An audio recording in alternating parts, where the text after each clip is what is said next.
Ashtu si në zgjedhjet e fundit për Kuvendin e Kosovës, të cilat u mbajtën më 28 dhjetor të vitit të kaluar, edhe në zgjedhjet e së dielës më 7 qershor, mënyra e plotësimit të fletvotimit është e njëjtë, pra nuk ka ndryshuar asgjë sepse është ligji i njëjtë në fuqi.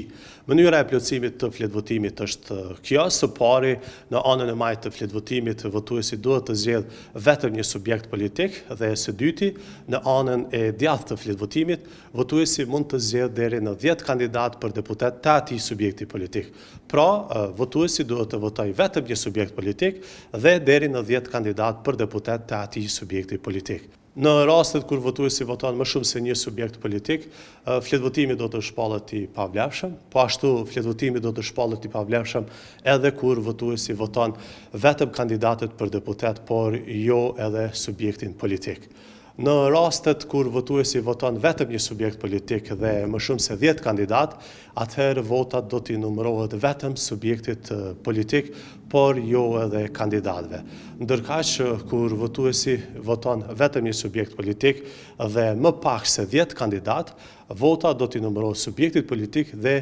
atyre kandidatëve të votuar.